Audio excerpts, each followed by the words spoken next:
week. I said, Lord, what are you going to do? He said, I'll show you next week. And when I woke up Resurrection Sunday morning, it was interesting because I didn't have a dream that night, but I woke up in a new place spiritually than when I had gone to bed. How many of y'all have ever just stepped into an encounter with the Lord that you knew was totally different and you never went back? You know what I'm talking about? It's kind of like you had an encounter with the Lord. It could be through a dream. It can be through maybe an encounter that you have in prayer. It could be an encounter maybe you have in a worship service somewhere.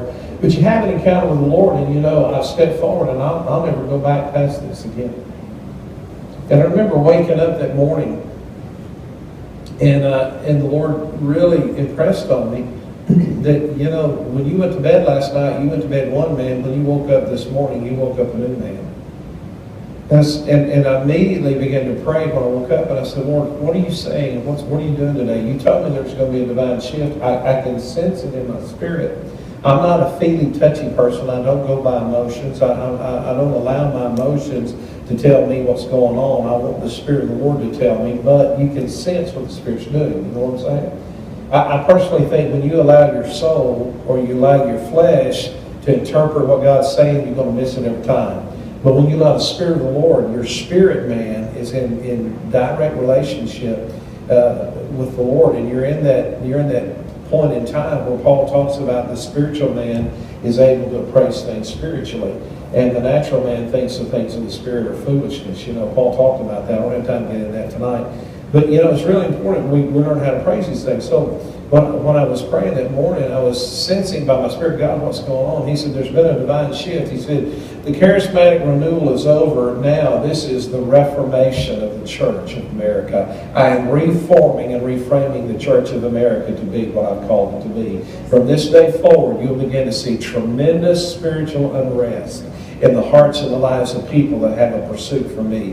And he said, I am sowing passion in the hearts of my sons and my daughters, and they will begin to move forward, recognizing that I have called them for this day and this season. But this is the beginning of the reformation of the church in America.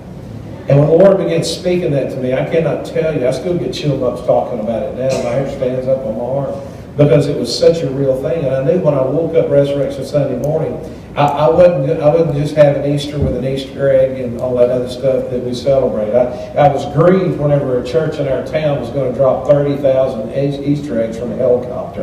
And I thought, dear God, is that the best we can do for Resurrection Sunday? Fly a helicopter over and drop eggs out of it? I mean, really? I mean, the thing about it is, I mean, how much money did we spend on dropping Easter eggs out of a helicopter whenever we got a whole world that needs Jesus? You know what I'm saying? And I said, Lord, what about this reformation? And I spent quite a bit of time that morning really praying and seeking the Lord about what was going on. And he told me, he said, the shift has come. He said, I'm moving the church from being a program-oriented and a performance-based entity to where it will be totally presence-driven. And the next words that he spoke to me were so interesting. He said, I am preparing the church for a hostile takeover of Holy Spirit. And then about a month ago, I was praying, and I was talking to the Lord about this reformation of the church and what it looked like. And I said, Lord, you said there's going to be a hostile takeover of Holy Spirit. And I said, Lord, I want you to explain to me. Lord, show me what you're going to do. He said, I'm hijacking the church.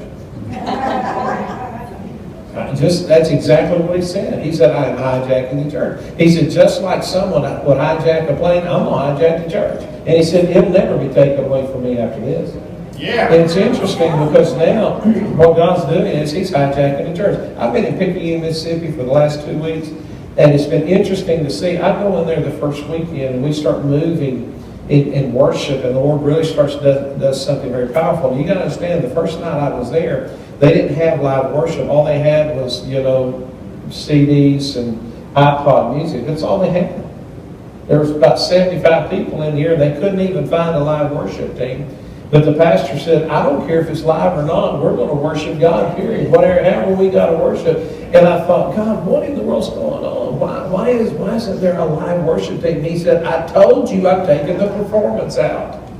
And I thought, okay, I got it.